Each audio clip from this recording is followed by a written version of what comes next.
likolo na likolo aluyembo aluyembo ya basantu nabaje aje tokoyeba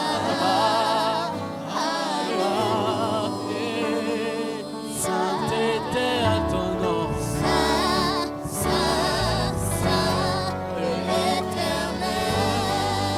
Dieu des armées, tu es saint. L'honneur et la gloire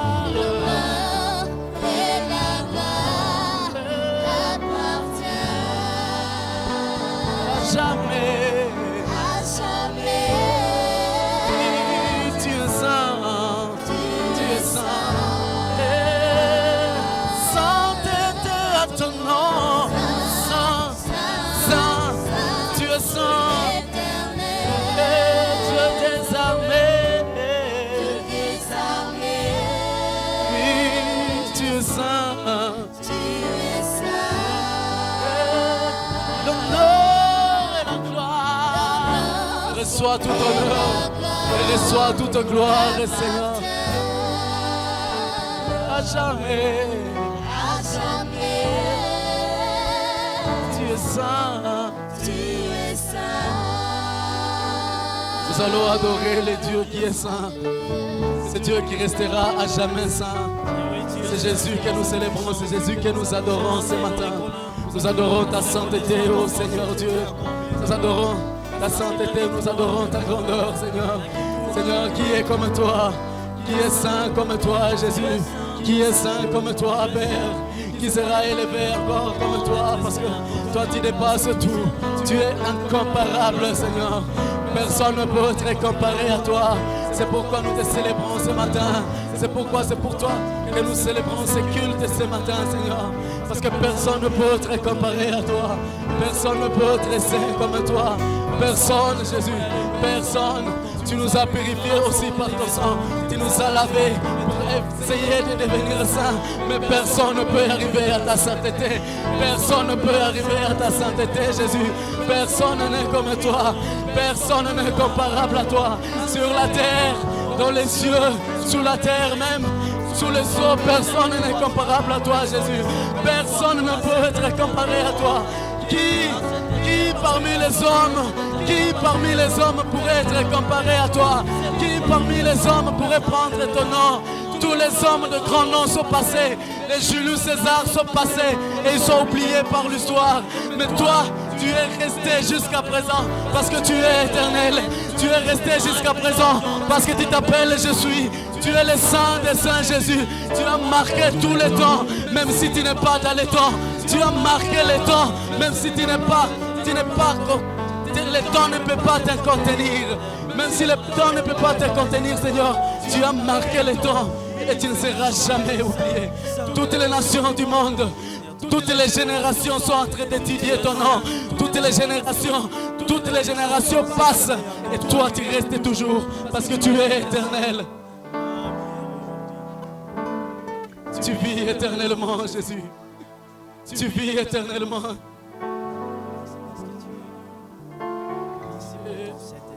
Ô roi, vis pour toujours, et que Jésus, le Fils de ton amour, demeure la seule raison de nos louanges. Ensemble avec les anges, dans les merveilles de racheter, chantant à l'unisson, alléluia, oh roi, vis pour toujours. Oh roi, vis pour toujours, et que Jésus le Fils de ton amour. Seigneur, règne éternellement, règne à jamais. La seule raison, Parce que toi seul demeures la seule raison de mes louanges. Tu demeures la seule raison de mon adoration. Tu demeures la seule raison de ma célébration, Jésus. dans les merveilles de racheter, Chantons, chantons à nous chantons la gloire à ton nom.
Yangwana toto olimabo olikolo totatolimo yasimili olonase soki apepe kominate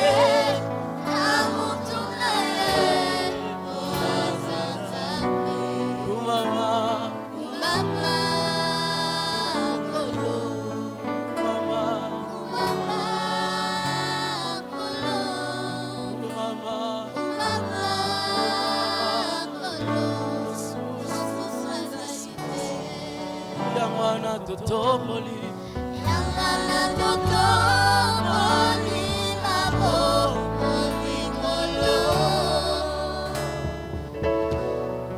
Totatolio, Yasimili, Olonase, Sukia Tene, Kamilate, Namotonaye,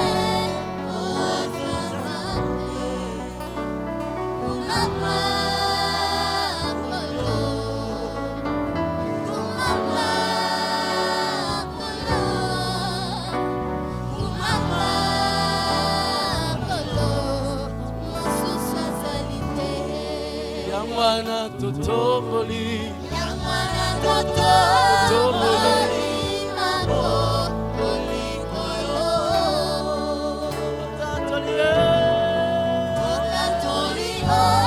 Yasimili, Olonase, Sukia Tene, Kominate, Namotonaye, Mama, Mama,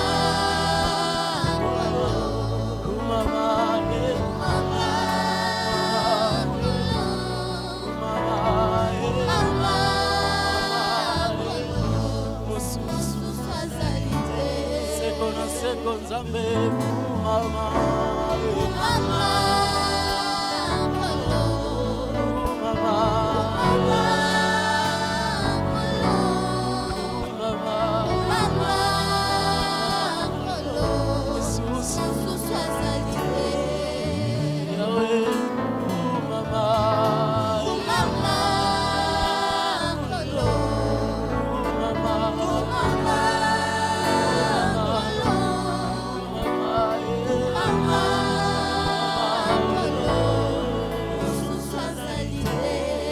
Yamwana totomboli, Yamwana totomboli, Mabo, Olikolo,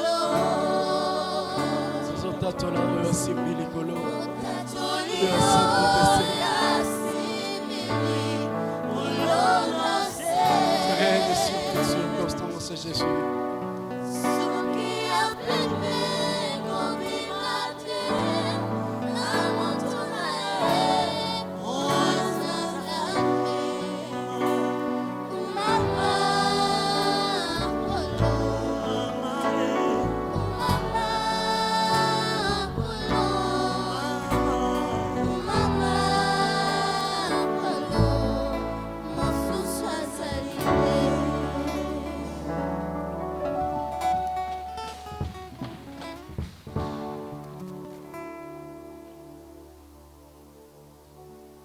Éternel notre Dieu, nous avons encore le fort plaisir d'être à ta présence cet avant-midi, parce que tu es le Dieu qui règne là où il y a l'adoration, la louange, et tu es un Dieu qui parle à ton peuple selon l'immensité de ta grandeur.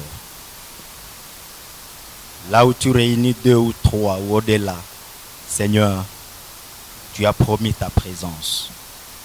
Et voilà que nous sommes là ce matin, au fin de pouvoir partager ta parole et de pouvoir rester nourri par toi, parce que tu es le Dieu de toute bénédiction. Tu es le Dieu de paroles certaines, transformatrices et qui donne la vie. Merci éternel pendant tous ces temps que tu seras avec nous en train de nous parler. Laisse que ton Saint-Esprit s'émeuve dans cette assemblée pour qu'il donne vie à cette parole et qu'au travers même de cette parole, que le changement, transformation vers le bien soit effective. Nous avons confiance en toi seul parce que c'est toi qui vas parler au travers de l'instrument que tu viens d'apprêter et que tu viens, Seigneur, de oindre pour cette cause. Nous te bénissons dans le nom précieux du Christ, notre Sauveur. Amen. Nous allons nous mettre au Christ assemblée.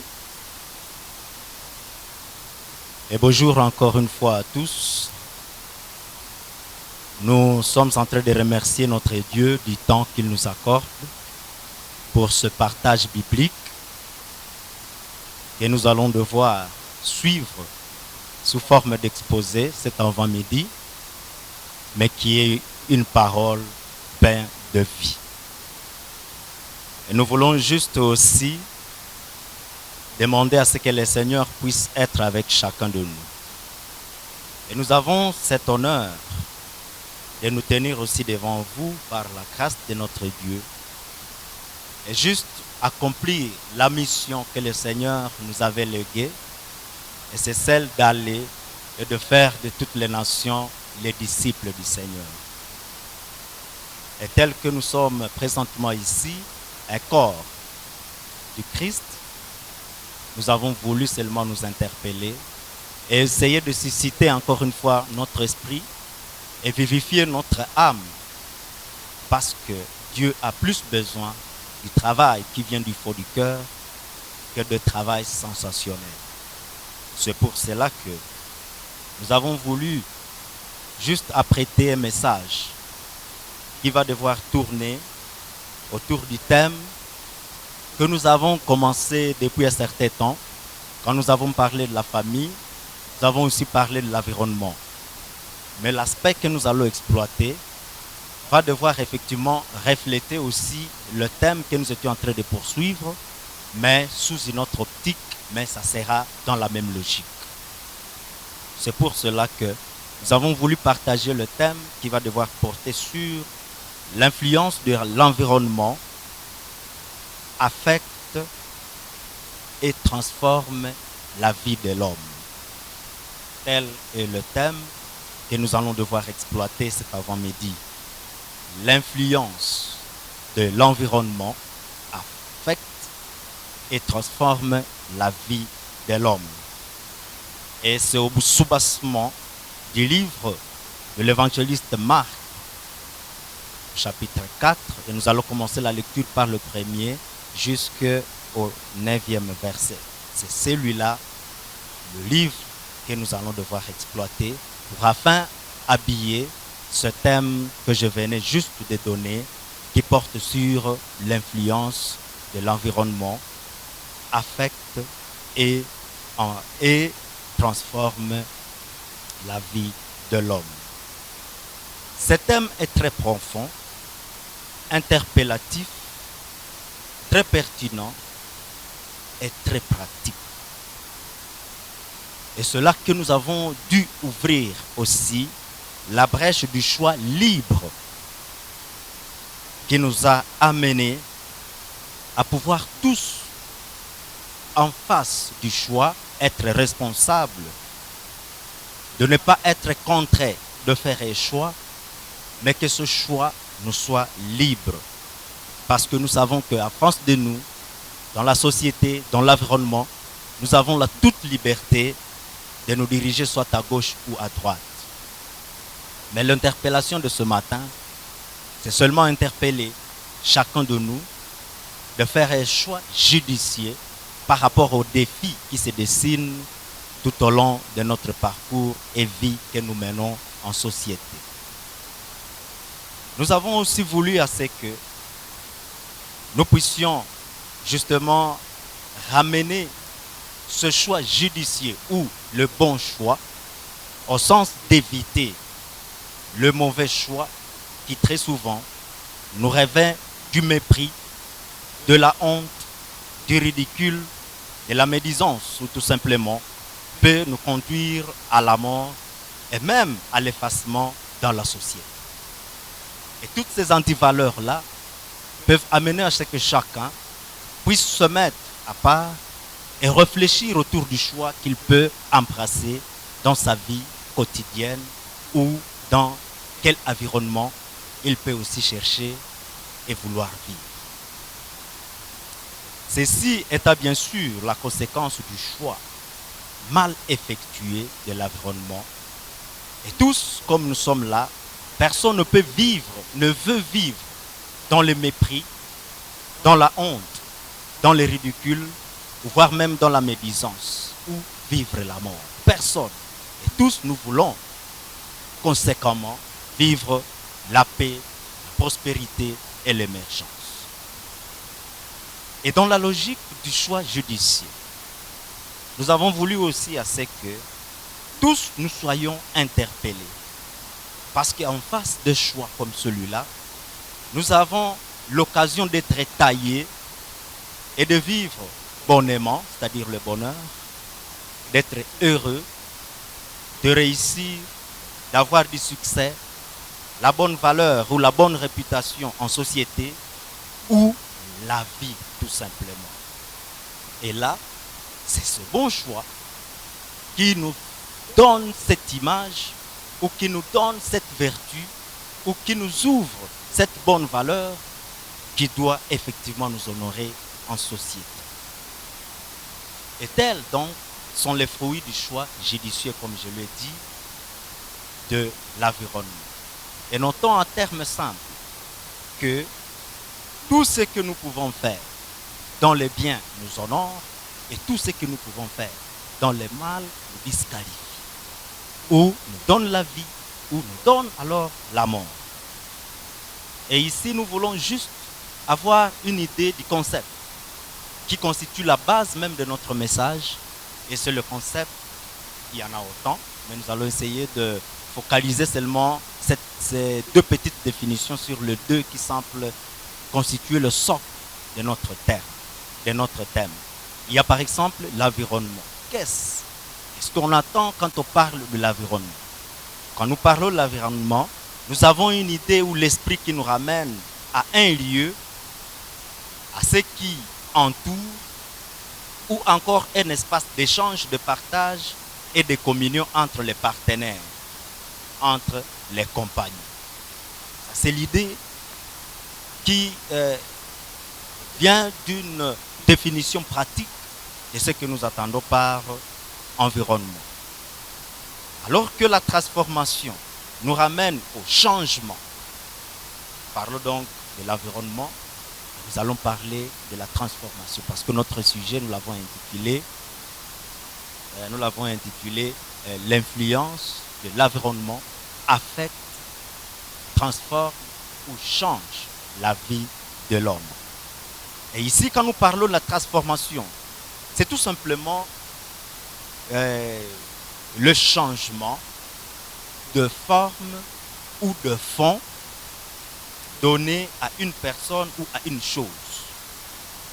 Et donc, c'est l'aspect qui est visible par les actions. Changement, c'est ce qu'on appelle changement. Et ce changement peut être visible et palpable par le comportement et le caractère autre que celui qu'on avait. Et quand pratiquement on peut aller jusqu'à dire la personne a changé. Et ces jugements portés contre la personne, c'est un jugement qui se révèle positif ou négatif. C'est un jugement ambivalent, c'est une ambivalence. Vous pouvez juger quelqu'un positivement ou négativement, selon les œuvres et le fruit, le comportement et le caractère qui viennent juste de cette personne-là. Et juste avant d'aller et approfondir notre partage et message biblique, nous pouvons donc aller à la lecture que je venais juste d'annoncer au prologue. Et c'est une lecture que nous allons devoir tirer de Marc chapitre 4. Et nous allons exploiter 9 versets d'affilée. Marc chapitre 4, Nous allons commencer par le premier verset jusqu'au 9e verset. Je vais devoir conduire la lecture et tous ensemble, nous serons en train de suivre les Écritures ou les écrits dans ce verset de suite. Marc chapitre 4, verset 1er jusqu'au 9e verset. Il est dit ce qui suit. Jésus s'est mis de nouveau à enseigner au bord de la mer. Une grande foule s'étant assemblée auprès de lui, il monta et assit dans une barque sur la mer. Toute la foule était à terre sur le rivage. Il leur enseigna beaucoup de choses en paraboles et il leur dit dans son enseignement: écoutez, un semeur sortit pour s'aimer, et comme il s'aimait, une partie de la semence tomba le long du chemin. Les oiseaux vinrent et la mangèrent. 5. Une autre partie tomba dans un endroit pierreux où elle n'avait pas beaucoup de terre. Elle leva aussitôt parce qu'elle ne trouva pas un sol profond. Mais quand le soleil parut, elle fut brûlée et sécha, faute de racines. 7. Une autre partie tomba parmi les épines. Les épines montèrent et l'étouffèrent. Et elle ne donna point de fruits. Une autre partie tomba dans la bonne terre. Elle donna du fruit qui montait et croissait. Et elle rapporta 30, 60 et 100 pour un. Puis il dit que celui qui a des oreilles pour entendre, attende. Amen. Telle est la parole du Seigneur. Et une parole qui est exprimée ici, comme nous l'avons dit, sous forme de parabole. Parce que nous savons que Christ, très souvent quand il enseignait, il faisait passer un discours indirect autour de réalités qui étaient spirituelles, voire même matérialisées en physique, où il commençait lui-même à chercher à ce que l'homme ou celui qui est à son écoute puisse lui-même écouter et savoir interpréter ce que Christ lui-même est en train de dire. Et c'est ça même la raison qui a poussé aussi à Paul de dire à tout ce que nous pouvons avoir de spirituel, nous devons aussi ajouter la connaissance. La Bible nous appelle et nous interpelle à tous ceux qui ont des oreilles pour attendre qu'ils fassent quoi? Qu'ils les entendent. Eh bien, la compréhension de ce verset biblique de suite nous dessine ici l'image du semeur, de la sémence, mais aussi du grain qu'on appelle grain de sénévé, qui enfouit dans la terre. Par qui? C'est lui qui a sémé effectivement. Et nous avons compris très rapidement que la Bible elle-même nous a relaté qu'il y en a autant de semences qui sont tombées, et toutes ces semences sont tombées sur ou dans une terre, mais qui avait une profondeur, certaines qui sont tombées dans une profondeur qui était très minime, exiguë ou moindre, alors que d'autres qui sont tombées maintenant sur une profondeur de terre qui était fertile, ont donné de fruits.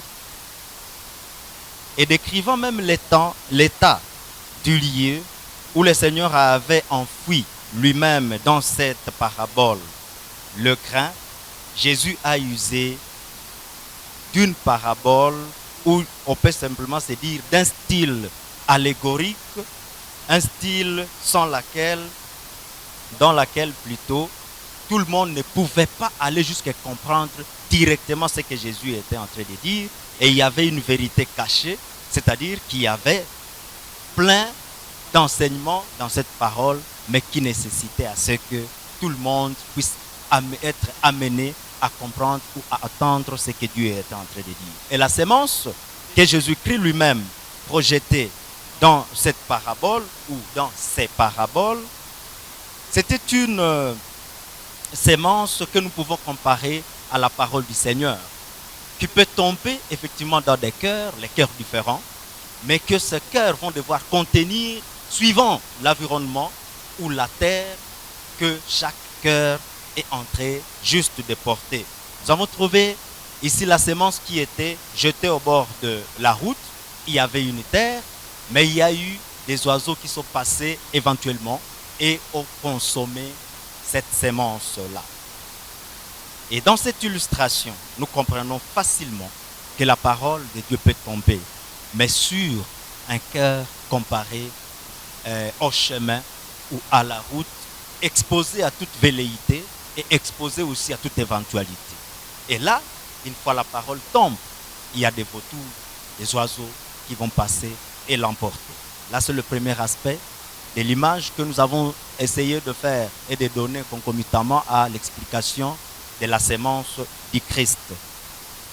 Et ensuite, nous pouvons avoir la parole comparable au grain, comparable à la sémence, qui a été aussi plantée ou jetée dans ce que Christ, dans ses paraboles, a qualifié d'un endroit pierreux. Et dans cet endroit, il a été dit que effectivement, il y avait une moindre couche de terre. Et cette sémence n'a pas pu pénétrer jusqu'à avoir des racines qui vont tenir face aux aléas, face à toute éventualité, face aux intempéries. C'est ainsi que la parole de Dieu nous a renseigné que cette sémence ou cette parole reste comparable aussi à quoi? Reste comparable à cette sémence effectivement qui a été mise sur une pierre en petite couche, parce que vous savez que quand nous essayons de faire des tours ou une ronde, des fois vous pouvez même constater que sur une maison, on peut constater qu'il y a par exemple des semences qui sont en train de pousser là-bas, c'est pas de haricots et consorts, mais à un moment donné vous allez trouver que toutes ces plantules-là peuvent aussi être emportées par toute éventualité de réalité atmosphérique. C'est comme ça qu'il y a eu un constat aussi malheureux que cette sémence, ou qualifiée à la parole, qui a été jetée dans un endroit pierreux, a connu la puissance du soleil. Ce que la Bible nous a dit, lors de l'apparition du soleil, il y a eu la sémence, il y a eu une conséquence dont la sémence a été brûlée, séchée par ce rayon du soleil, parce qu'elle n'avait pas des racines enfoncées ou enfouies dans la terre. Et là, nous avons constaté effectivement que non, c'est une parole qui peut tomber, mais quand il y a des circonstances contraignantes, la sémence ou la planture peut se renverser facilement. Aussi, nous avons eu une révélation dans la parole de Dieu où on nous a défini et déterminé la sémence qui a été plantée effectivement, mais qui a été dominée par les épines, qui n'a pas pu donner elle-même ce qu'elle pouvait donner comme fruit, suite à tout ce qui a été comme contrainte autour de cette sémence, et c'était des épines. Et la Bible nous a dit que ces épines ont pris une accélération dans leur croissance, mais dans l'étouffement de la bonne et belle sémence, à partir de laquelle on était en train d'attendre des fruits pour afin rester dans le plaisir de voir que sa sémence a produit quelque chose qui serait aussi nécessaire pour la société. Mais l'étouffement de ces épines a fait à ce qu'il n'y ait rien. Et enfin, dans cette illustration, Christ lui-même dans ses paraboles a montré effectivement qu'il y a la sémence qui est tombée sur une bonne terre. Et cette semence a donné du fruit qui montait et croissait et qui rapporta quoi? Les fruits allant de 30, 60 jusqu'à 100 par ou pour un ou une seule semence, si on peut dire, ou une seule plantule. À autant de plantules qu'on peut avoir, qu'on a semé, la semence a produit beaucoup de plantules, mais à une seule plantule, on retrouvait 30 pendant la saison, 30, 60, et on est allé même jusqu'à 100. Et c'est là une interpellation. Il peut donc nous être arrivé un moment où tous nous pouvons nous poser la question.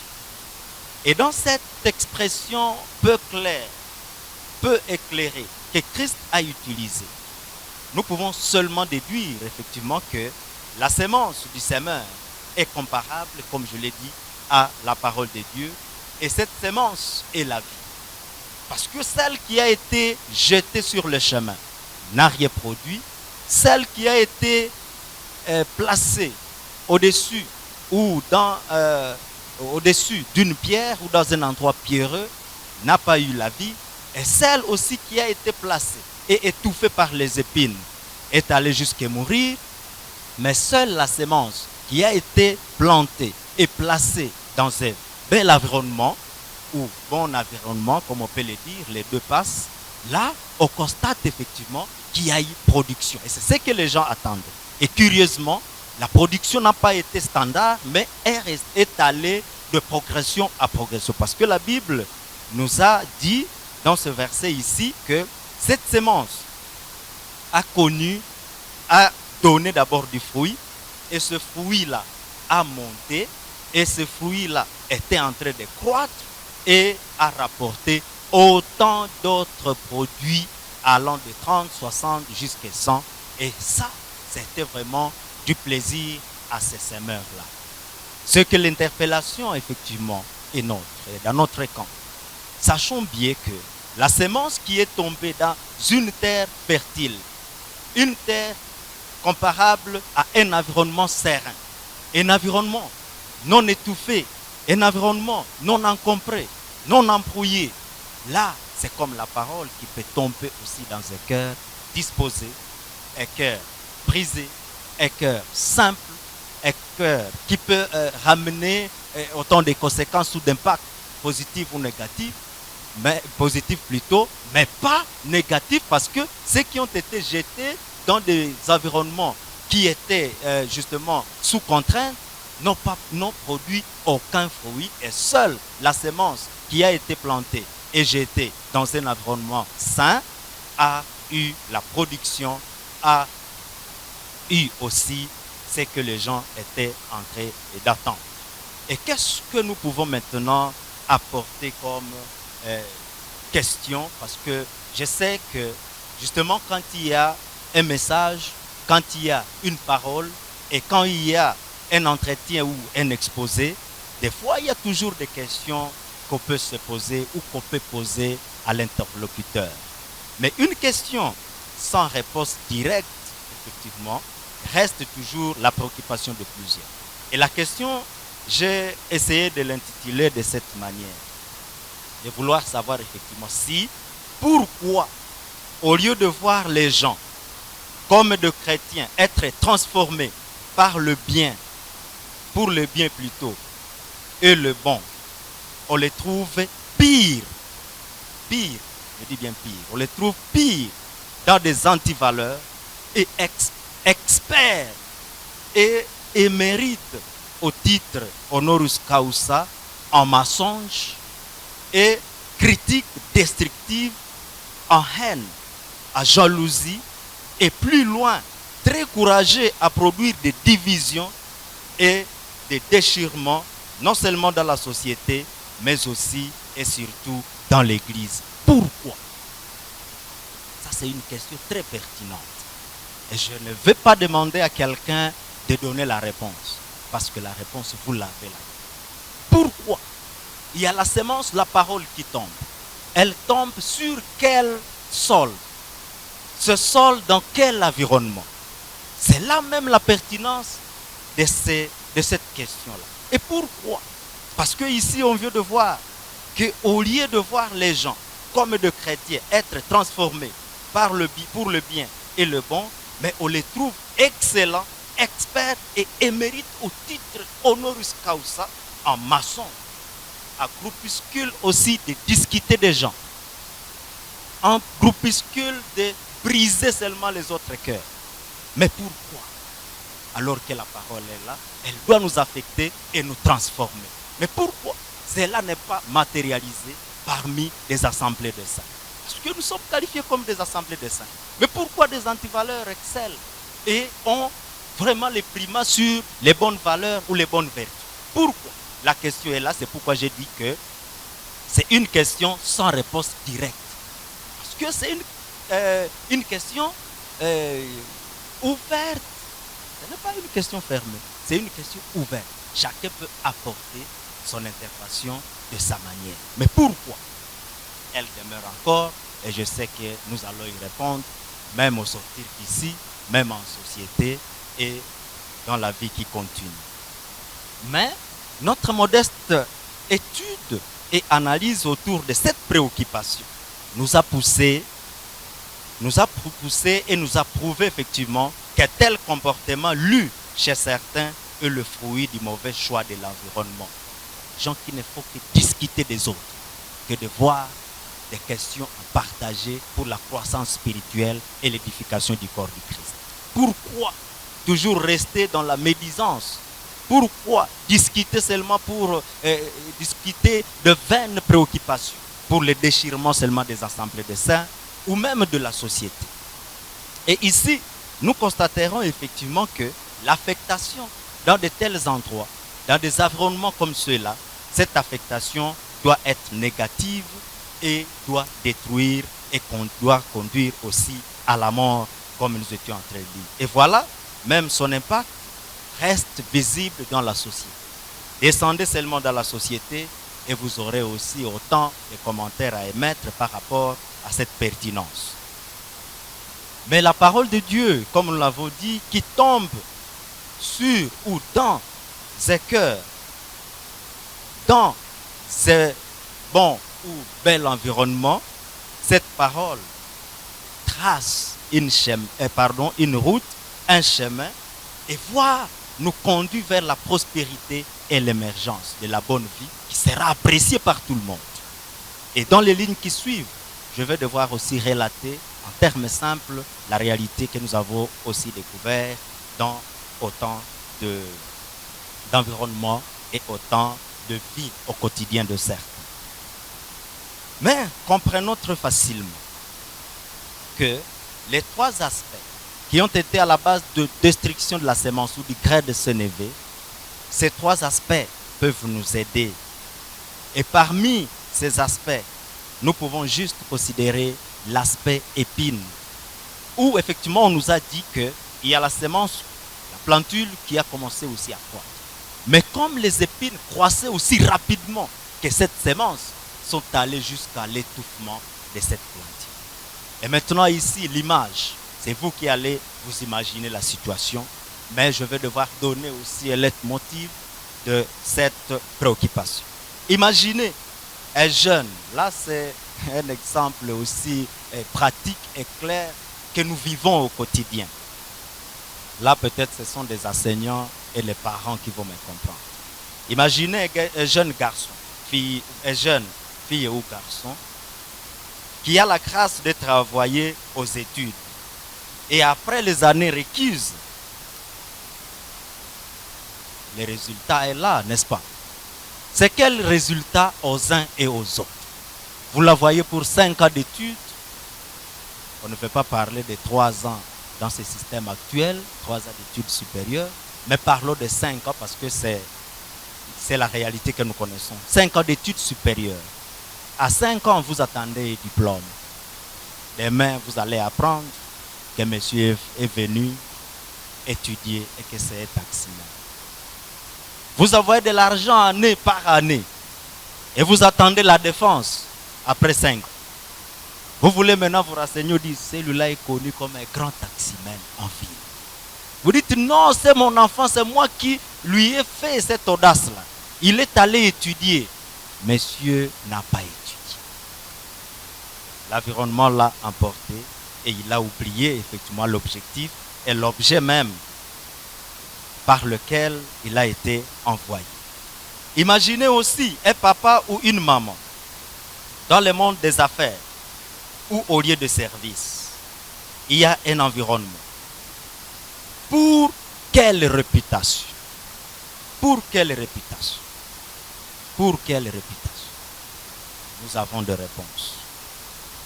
Imaginez les assemblées de chrétiens aujourd'hui avec des conflits interminables et tendance toujours d'opposition radicale dans l'église. Chrétiens dans la même église, suivant la même parole, le même enseignant, docteur, prophète, je ne sais pas quel autre titre attribué à celui qui livre le message, mais des diversions, de politique d'autres toi que je m'y mette, voire autre réalité que vous connaissez. Mais pourquoi dans des églises même? Pourquoi? Conflit interminable, interminable, avec des réconciliations au quotidien, des réconciliations à bout de tout champ. Imaginez encore une fois la vie de ces mouvements associatifs au monde ou dans le monde. Les groupes d'initiation. Dans quel environnement et pour quelle valeur et quel résultat? Sans doute, ce n'est pas mal d'adhérer à une association, à un mouvement, à un groupe de gens, mais pour quelle fin? Quel environnement? Je ne vais pas citer ces groupes-là pour ne pas blesser peut-être ça. Mais ces groupes sont connus, les associations d'initiation et consorts. Dans quel environnement nous nous orientons? Où est la place de cette bonne sémence? Parce que ces associations, si elles sont des mauvaises foi ou des mauvaises idéologies, peuvent aller jusqu'à vous submerger et vous conduire à la mort, à étouffer cette parole, cette bonne sémence qui a été plantée. Mais comme l'environnement prime toujours et affecte tout homme et tout l'homme, peut vous conduire à vivre et à tendance à être conduit vers la mort et l'échec. Imaginez aussi ce papa ou cette maman, très riche, à position de choix dans la société, mais méprisé ou saboté par plusieurs, même ceux-là qui ne peuvent pas parler de vous parce que votre environnement l'a interpellé. Vous avez une place de choix dans la société. Vous êtes bien positionné, avec un patrimoine sans commentaire. Même un idiot, un enfant peut se moquer de vous, voyant seulement votre environnement dans lequel vous vivez. Vous venez avec tout votre charme, avec toute la notoriété que vous avez. Mais attention, on vous lit à partir de l'environnement. Vous vous présentez, même un idiot peut se moquer de vous. Alors que vous avez une taille et une place de choix dans la société. Là, ce sont des illustrations simples qui doivent nous interpeller et nous ramener au bon sens. Et la ronde même de tous ces exemples et de toutes ces illustrations que nous avons indexées, cette ronde opine effectivement que non, l'environnement est capable d'affecter tout l'homme et tout homme et doit aussi créer une transformation dans la vie de cet homme-là. Et la transformation-là est soit positive, soit négative. Vous devez voir quelqu'un qui avait une très grande renommée et au service aussi louable dans l'église, sans tâche, sans corruption, sans n'importe quelle autre antivaleur. Mais après un certain temps, vous le trouvez ailleurs que là où il était. Et là, c'est une interpellation. Et là, vous allez trouver effectivement que non, son environnement l'a gagné et l'a emporté. Et même le contraire peut se faire voir ou se vivre. Quelqu'un qui était connu dans des antivaleurs, vous le voyez aujourd'hui témoigner l'œuvre du Christ. Et le témoignage qui sera porté à son endroit sera seulement de dire, voilà quelqu'un qui a compris le Christ. Voilà quelqu'un qui a compris.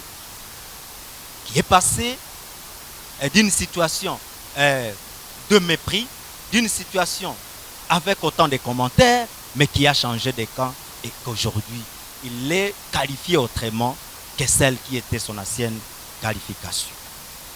C'est même dans ce sens que nous pouvons aussi ouvrir la parole de Dieu dans la première épître de Paul. On prie après toutes les explications que notre vie ne doit pas être exposée. C'est une vie exposée pour le bien et pour le mal. Et quand nous sommes emportés beaucoup plus par le mal, nous sommes condamnés. Et quand nous sommes emportés par le bien, il y a une louange et un sujet de gloire effectué à notre endroit. Et donc, ces livres nous interpellent. Ne vous y trompez pas. Les mauvaises compagnies corrompent les bonnes mœurs. Et même, il y a l'adage, pour les francophones, l'adage français qui dit ce qui suit, je vais devoir citer. Dis-moi qui tu fréquentes ou qui est ton ami et je te dirai ce que tu es. C'est un simple adage que tout le monde peut-être connaît ici, mais que nous lisons peut-être affilé comme ça. Non, c'est un adage profond. Dis-moi seulement quel environnement, tu vis dans quel environnement tu fréquentes, qui sont tes amis, qui sont tes proches, qui sont autour de toi. Et je vais directement te dire ce que tu es. C'est un simple adage, mais très profond, très interpellatif. Et donc, nous devons chercher beaucoup plus à faire un choix libre vers le bien, vers un environnement judicieux, un environnement aussi en valeur que de nous laisser emporter par l'environnement malsain, l'environnement qui nous détruit. Et donc, en évitant le mauvais choix de l'environnement, nous devons aussi adopter pour le choix judicieux. Et là, nous ferons sortir ou nous sortirons de production digne.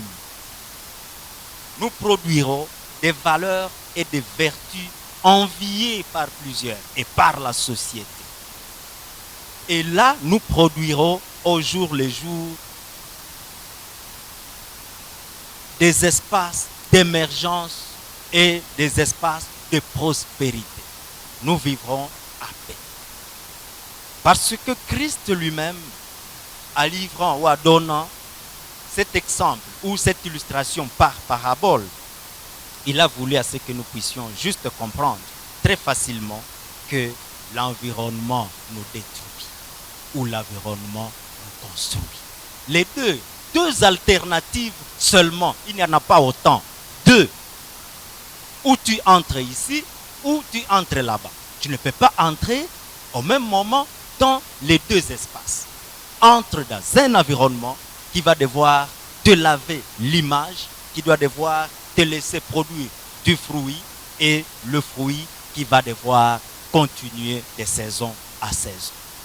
Et c'est ce fruit que la société voudrait voir chez tous, qui sommes censés avoir la parole. Au même moment, dans la même église, les mêmes serviteurs de Dieu et la parole de Dieu. Elle est unique. Mais pourquoi nous départager de cette parole? Pourquoi interpréter à travers cette parole de Dieu? Elle est claire et s'explique à elle-même. Pourquoi chercher des philosophies et autres idéologies contraires pour seulement contrarier cette parole de Dieu? Mais ayons un choix à partir de ce que nous avons déjà écouté de cette parole. Nous voulons juste tendre vers la fin, mais nous voulons seulement dire que nous sommes et nous devons être de la catégorie de ceux qui sont comparés justement par la bonne terre, qui multiplie des valeurs et qui reste épargné aux oiseaux, aux pierres et aux épines. Et cette catégorie est la meilleure de catégories et c'est le choix aussi judicieux que tous devons opérer et surtout qu'elle produit une santé attendue par l'environnement et par la société. Je ne sais pas qui aime le mal. Tout le monde, quand il voit le mal arrive, il y a des morts, il y a un événement, une circonstance de peine qui arrive, tout le monde pleure et voudrait être sauvegardé contre tout reflet ou toute attaque de cette circonstance ou de cet événement. Et personne n'est jamais fier de ce qui peut détruire sa vie. Mais pourquoi cherchons-nous toujours à exploiter maintenant ce qui peut détruire la vie ou l'environnement? Ou pourquoi créons des environnements qui puissent maintenant intriguer, influencer négativement la vie des autres? Pourquoi? Nous voulons le bien. C'est pour cela que même Paul dira, ce que tu ne veux pas qu'on te fasse, il ne faut pas aussi faire ça aux autres. Donc nous devons rester vraiment sereins et avoir cette position. Et ce choix de la bonne compagnie et de l'environnement aussi sain nous rend heureux et nous rend favoris, voire même dans beaucoup de promesses est-elle même stipulée dans Psaume. Nous pouvons lire le Psaume 1, Psaume 1. Ce qui est dit là-bas, on ne va pas expliquer parce que c'est connu par, si pas plusieurs, mais quand même par la plupart. Psaume 1 à 3 et puis 1 à